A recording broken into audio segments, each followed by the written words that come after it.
तो भाई जब से द रॉक ने बैड ब्लड में वो 1 2 3 किया है ना भाई, उसके भाई लाखों करोड़ों मतलब निकल चुके हैं, लेकिन अब शायद फाइनली एक एक्यूरेट मतलब भाई उसका मिल चुका है कि उसका एक्चुअल रीजन क्या था। तो भाई यहाँ पर एंड में जब वो अपना पोज करते हैं तो वहां पर वे सेम वैसा जेस्चर करते हैं जैसा कि जॉन सीना करते हैं, उनका जो सिग्नेचर जेस्चर है। तो द रॉक ने भी सेम वैसा ही किया था वहां पर। तो क्या वो तभी से हमें हिंट दे रहे थे कि यही चीज होने वाली है? तो भाई इसके बारे में डिटेल में वीडियो बना दी है मैंने, तुम जाकर वो देख सकते हो कि क्या कुछ हुआ, जॉन सीना ने क्या कांड किए हैं। और ऑफ कोर्स नॉट भाई इसके ऊपर हम और बात करने वाले हैं वीडियो के एंड में, लेकिन उससे पहले भाई मैंने कहा था हम पूरे चेंबर के बारे में बात करेंगे, क्योंकि भाई भले ही वो चीज हुई हो लेकिन चेंबर को हम नजरअंदाज नहीं कर सकते। पूरा एलिमिनेशन चेंबर बहुत ही बेहतरीन गया है भाई। तो स्टार्ट करते हैं भाई। शो की ओपनिंग होती है वुमेन्स एलिमिनेशन चेंबर मैच से। सारी महिलाएं जो है अपनी अपनी एंट्रेंसेस करती है और वो रिंग के अंदर आकर खड़ी हो जाती है, अपने अपने पॉट्स में घुस जाती है सब भाई। लेकिन और एलेक्सा ब्लिस को पता नहीं भाई पॉट के अंदर बंद होने में क्या ही मजे आ रहे थे भाई, वो तो अब आराम से भाई खुश थी अंदर। लेकिन जब यहाँ पर नायोमी और लिव मॉर्गन मैच की शुरुआत करने वाली होती हैं, तभी यहाँ पर स्टॉर्म की वापसी होती है भाई। तूफान आ जाता है रिंग के अंदर, क्योंकि जेड कारगिल भागती हुई आती है। ऐसा लगता है कि वो लिव को मारने वाली है, लेकिन अचानक से वो नायोमी के ऊपर अटैक कर देती है। ऑफ कोर्स नॉट भाई, मैं तो तब से ही कह रहा हूँ कि नायोमी ही वो बंदी थी, ये इसी के ऊपर आकर अटैक करेगी। मेरी प्रेडिक्शन सच साबित हुई है। यहाँ नायोमी के ऊपर अटैक किया है जेड कारगिल ने बुरी तरीके से, और वो देखकर भाई बियांका ब्लेयर पॉड के अंदर रो रही थी। ऐसा भाई मतलब कितना रो रही थी वो,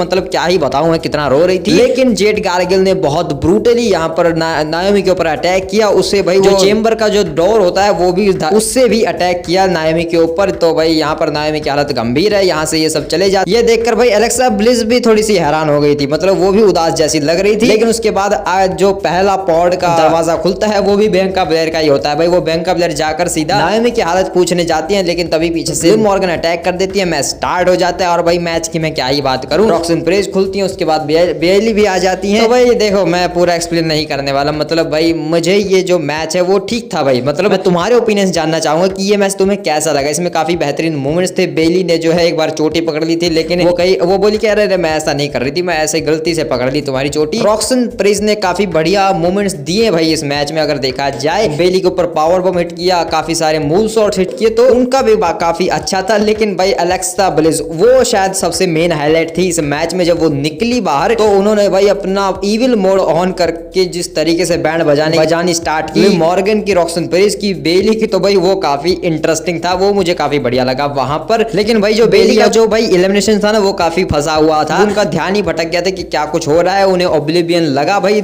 एक बार वो बची लेकिन फिर भी उन्हें लग गया, तो लिव मॉर्गन ने एलिमिनेट कर दिया बेयली को। और के ऊपर चढ़कर जो चाबुक बजाए भाई, चाबुक की तरह इस्तेमाल किया अपनी चोटी का बियांका ब्लेयर ने लिव मॉर्गन के ऊपर, और फिर उन्हीं के ऊपर कूद भी गई। तो ये मूवमेंट भी काफी ठीक ही था। उसके बाद ये पावर बॉम्ब और सुपर प्लेक्स का भी कॉम्बिनेशन देखने को मिला था, ये भी बहुत बढ़िया था। मतलब भाई मैच में मूवमेंट्स तो बहुत बढ़िया थे भाई। उसके बाद रॉक्सन प्रेज का एलिमिनेशन काफी इंटरेस्टिंग था भाई, क्योंकि रॉक्सन प्रेज को भाई हर किसी ने धोया। यहाँ पर बियांका ब्लेयर ने भी अटैक किया, उसका फायदा उठाकर लिव मॉर्गन ने कोड ब्रेकर हिट किया, और फिर एलेक्सा ब्लिस भी अपना मूव शॉट हिट करके उसको पिन करके एलिमिनेट कर देती है यहाँ पर एलेक्सा ब्लिस रॉक्सन पेरेज को। उसके बाद ये मैच रह जाता है एलेक्सा ब्लिस, लिव मॉर्गन और बियांका ब्लेयर के बीच, और यहाँ पर वो 3 अमीगोस हिट करती हैं भाई एडी गैरेरो वाले अपने ससुर जी को भाई श्रद्धांजलि दे देती है यहाँ पर लिव मॉर्गन। उसके बाद ओब्लिवियन के लिए भागती हैं, लेकिन बीच में ही एलेक्सा ब्लिस उसे सिस्टर एबिगेल में पकड़ लेती है, जिसका रिवर्स होता है एक पिन फॉल के जरिए। लेकिन यहाँ पर किक आउट होता है। बियांका ब्लेयर लिव मॉर्गन के ऊपर केओडी लगाने जाती है, लेकिन उसका भी पलटवार होता है। उसके चक्कर में बियांका ब्लेयर को सिस्टर एबिगेल हिट कर देती है एलेक्सा ब्लिस यहाँ पर बियांका ब्लेयर को। जैसे ही वो उससे उठती है तो यहाँ पर रोल अप पिन कर देती है और ऊपर से चोटी पकड़कर पिन कर लेती है, जैसे कि भाई डर्टी पिन होता है, रोप्स को इस्तेमाल करके किया जाता है, वैसे he Liv Morgan Bianca Blair की चोटी का, और उसकी वजह से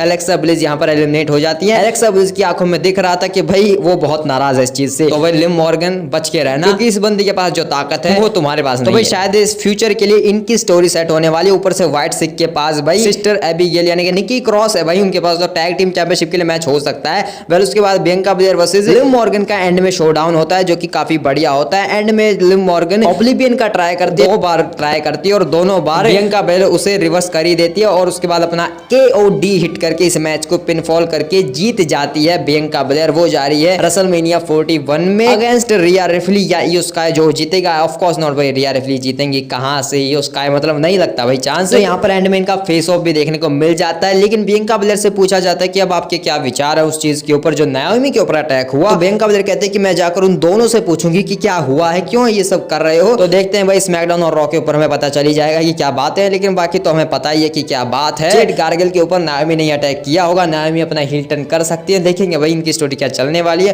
तुम्हारे थॉट्स में जानना चाहूंगा इस चीज के ऊपर, क्योंकि एलिमिनेशन चेंबर जो था भाई वुमेन्स वाला, मुझे कुछ खास पसंद नहीं आया। मतलब ऑनेस्ट ओपिनियन मैं ये नहीं कह रहा, क्योंकि मैंने पूरा शो देख लिया, उसके बाद मेरा ओपिनियन बदल गया नहीं। जब मैंने ये देखा था और जिसकी एंडिंग हुई थी, मेरा ओपिनियन वहीं पर बन गया था भाई ये मैच जो है मुझे कुछ खास पसंद नहीं आया। तो तुम्हारे थॉट्स मुझे कमेंट में बताओ। वेल, इसके बाद शो के ऊपर एक ऐसा मैच होता है जो तो मैं भूल भी चुका हूँ भाई। सच में मैं जब ये वीडियो रिकॉर्ड करने बैठा तब मुझे याद आया कि अच्छा ये मैच भी था कि जब मैच कैंडिस लेरे वर्सेस टिफी एंड ट्रिशी इनकी टैग टीम हुई थी। इनका एक टैग टीम मैच था। एंड में यहाँ पर टॉप रोप से ट्रिश स्ट्रैटस अपना स्ट्रैटसफैक्शन हिट करती है। उसके बाद कैंडिस लेरे अपना मूल सॉल्ट हिट करके पिनफॉल ब्रेक करवा देती है और टिफानी स्ट्रैटन आती है, वो कैंडिस लेरे को साइड करके अपना prettiest move salt ever hit करके इस मैच को जीत जाती है। इस मैच के ऊपर ज्यादा बात करने की जरूरत है नहीं कि ये किसी काम का था भी नहीं। मुझे नहीं लगता कोई इस मैच को सोच याद भी रखेगा भाई। मतलब कुछ भी नहीं था भाई इस मैच में, लिटरली कुछ भी नहीं था। इसके बाद शो के ऊपर होता है unsanctioned match Kevin Owens versus Sami Zayn, जो कि भाई बहुत ब्रूटल गए ये लोग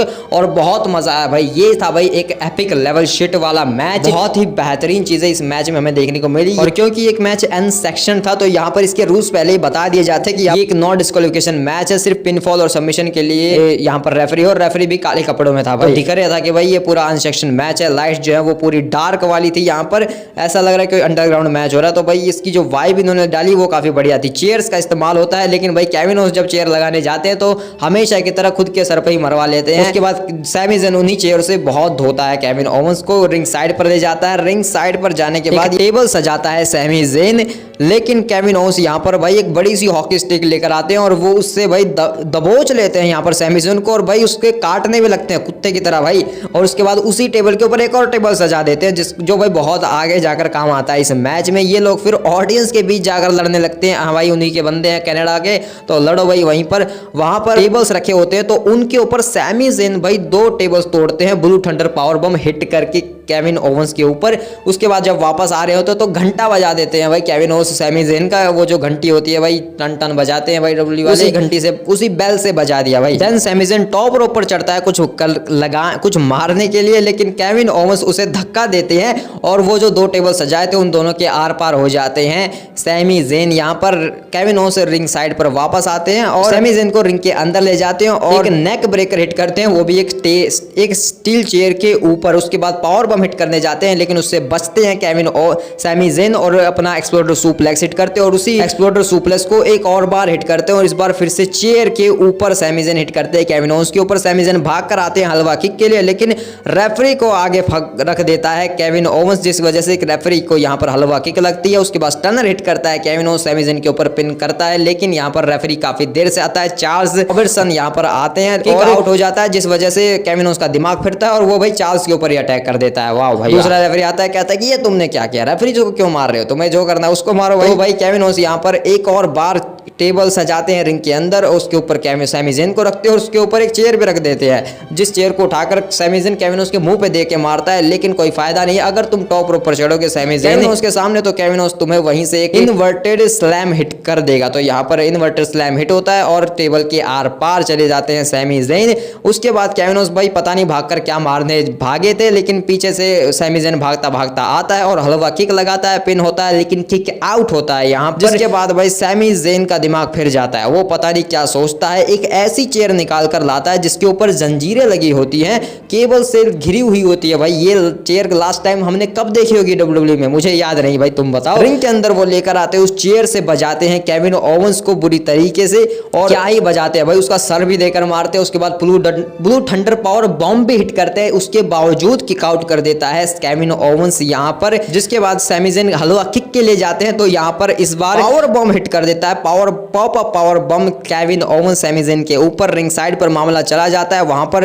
गले में गर्दन में चेयर फंसाकर पॉड्स में देकर मारते हैं, जो कॉर्नर्स होते हैं रिंग साइड पर उनमें देकर मारते हैं केविन ओवंस सैमी ज़ेन को। और उसके बाद दो पॉप अप पावर बम एप्रन के ऊपर हिट करते हैं केविन ओवंस सैमी ज़ेन के ऊपर। और यहाँ पर अब बहुत सारे ऑफिशियल्स आ चुके थे कि भाई मत करो, रुक जाओ, अब बस बहुत हो गया तुम्हारा, मत लड़ो और ज्यादा। लेकिन भाई ये लोग किसी की नहीं सुन रहे थे, लड़े ही जा रहे थे भाई। तो यहाँ पर एंड में 2 pop pop power bomb hit होते हैं एप्रन के ऊपर, देन रिंग के अंदर जाकर पिन करके इस मैच को जीत जाते हैं केविन ओवेंस। और जहां तक लग रहा था भाई कुछ फीका है, यहाँ पर से केविन ओवेंस जा रहा था, लेकिन भाई मुझे पर्सनली मुझे लग रहा था कि भाई कुछ तो बचा है भाई, तू वापस जाके वापस मार उसको। तो यहाँ पर केविन ओवेंस वापस आते हैं मेरी बात सुन के, और उस रिंग साइड पर जो मैट होता है उसे हटा देते हैं, उस सेफ्टी मैट को हटा देते हैं। उसके बाद एक पायल ट्रैवल के लिए जा रहे होते हैं, लेकिन तभी यहाँ पर एक रिटर्न होता है, द वाइपर रैंडी ऑर्टन का रिटर्न होता है। यहाँ पर रैंडी ऑर्टन आते हैं भाई, वो याद करते हैं कि इसने मुझे पायल ड्राइवर हिट किया, मेरी गर्दन तोड़ दी, रुक तेरी ऐसी की तैसी। और केविन ओवेंस भी रिंग के अंदर जाकर खड़ा हो जाता है कि आजा मैं भी तुझे देख लूंगा। तो रैंडी ऑर्टन अपनी शर्ट निकालते हैं, रिंग के अंदर जाते हैं, शोडाउन स्टार्ट होता है Kevin Owens versus Randy Orton. यहाँ पर रैंडी ऑर्टन लगा देते हैं RKO केविन ओवेंस को। उसके बाद रैंडी ऑर्टन चेयर उठा लेते हैं मारने के लिए, लेकिन नहीं भाई, पूरा अरीना कह रहा है पंट पंट पंट, मैं भी कह रहा था भाई पंट पंट पंट भाई। तो यहाँ पर रैंडी ऑर्टन भी डिसाइड कर लेते हैं ठीक है मैं तुम्हारी आवाजें सुनूंगा। पंट किक के लिए रेडी होते हैं रैंडी ऑर्टन, भागकर आ रहे होते हैं मारने के लिए, लेकिन भाई सारे ऑफिशियल्स को भाई क्या खुजली थी भाई, उनको तो रोक नहीं पाए, रैंडी ऑर्टन को क्यों रोक दिया भाई। तो यहाँ पर रैंडी ऑर्टन शायद ये कहना चाहते हैं कि अगर तेरे पास पायल ड्राइवर है लोगों का करियर खत्म करने के लिए, तो मेरे पास पंट किक है, ये लगी तो तू गया। तो भाई ये मैच है देखने में काफी मजा आएगा। लेकिन इसके बाद रैंडी ऑर्टन का दिमाग फिरता है और वो कहते हैं कि चल ठीक है पंट नहीं तो क्या हुआ, RKO तो है। सारे सिक्योरिटी गार्ड्स को भाई RKO पार्टी मिलती है यहाँ पर। तो भाई ये काफी इंटरेस्टिंग, ये काफी बढ़िया चीज थी भाई, रैंडी ऑर्टन ने RKO तो दिखाई दी हम सबको। तो यहाँ पर वो काफी इंजॉय करते हैं, लेकिन भाई कैसे इंजॉय कर रहे थे, काफी कंफ्यूज थे कि उन्हें पोज करनी है नहीं करनी है, क्या कर रहे थे भाई। खैर इस तरीके से रैंडी ऑर्टन यहाँ से चले जाते हैं। तो रैंडी ऑर्टन का भाई सही है भाई, रैंडी ऑर्टन का रिटर्न हो चुका है, काफी बढ़िया चीज। और भाई ऊपर से मैं इंटरनेट के ऊपर देख रहा था कि लोग कह रहे हैं कि भाई रैंडी ऑर्टन के बाद में भी बात कर लो। तो भाई हमेशा भाई रैंडी ऑर्टन के साथ ही ऐसा क्यों होता है भाई, लास्ट टाइम जब कमबैक किया, जब रिटर्न किया, तो भाई CM पंक की वजह से इस बंदे की स्पॉटलाइट चली गई। अब जब रिटर्न किया तो भाई जॉन सीना और द रॉक की वजह से स्पॉटलाइट चली गई।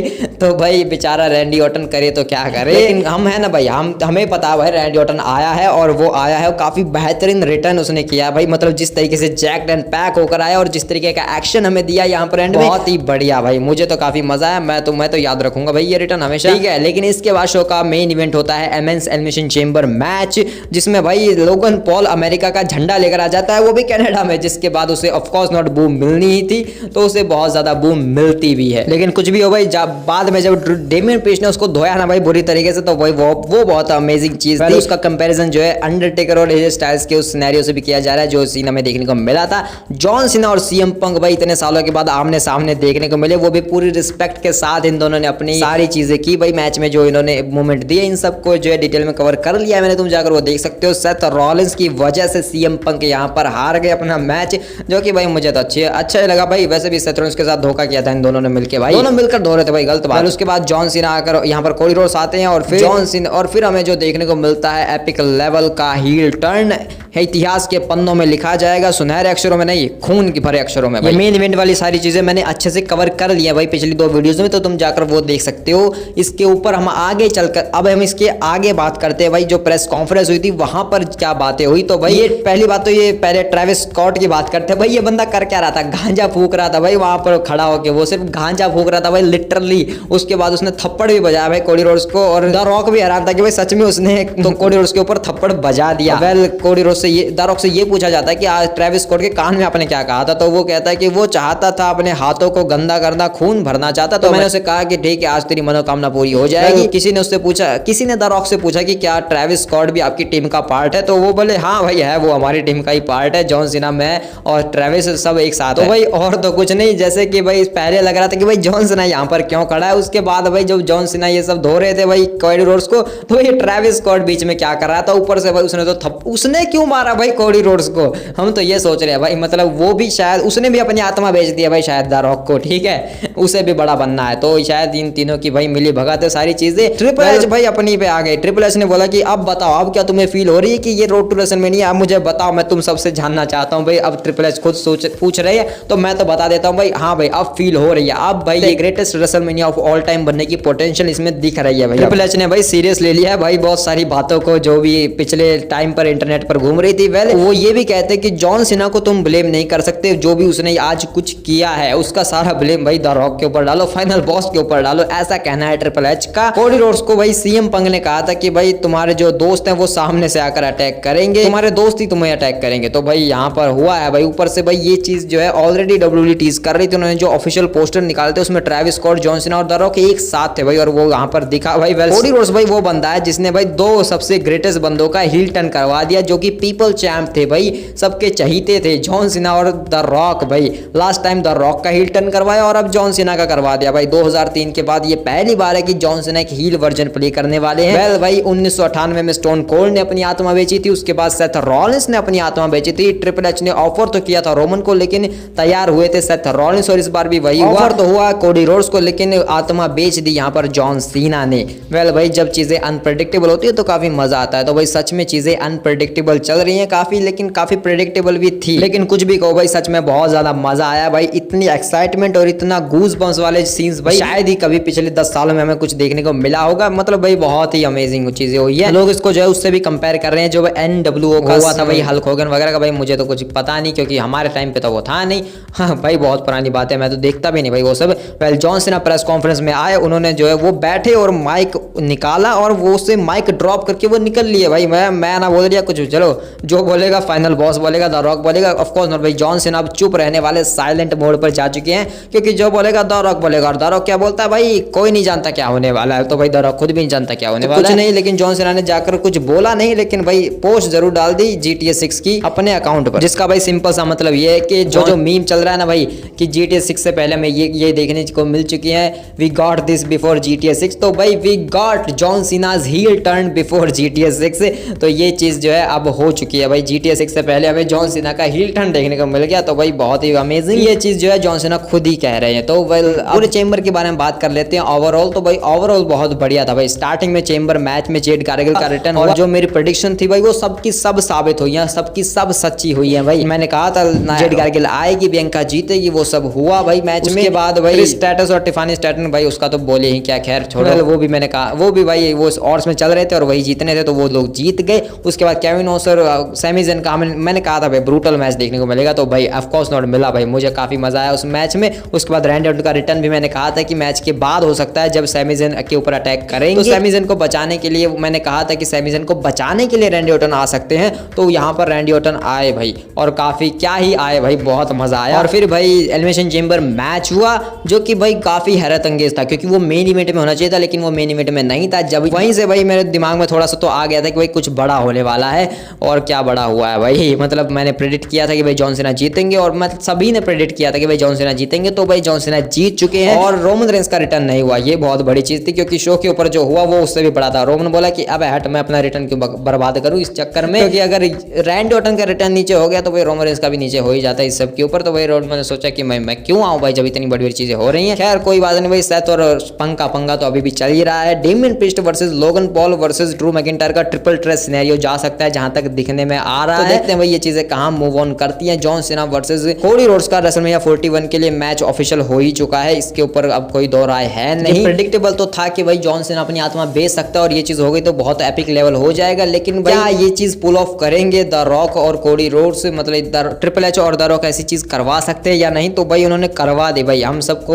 गलत साबित कर दिया, क्योंकि इतनी बड़ी चीजें वो कभी करते नहीं। ये सिर्फ एक फैंटेसी होती कि भाई रॉक और सीना एक साथ है, टीम अप, तो अब वो फैंटेसी भाई सच साबित हो चुकी है। तो मजा आ रहा है भाई। तुम्हारे थॉट्स कमेंट में बताओ। मिलते हैं किसी और वीडियो में, तब तक के लिए बाय बाय।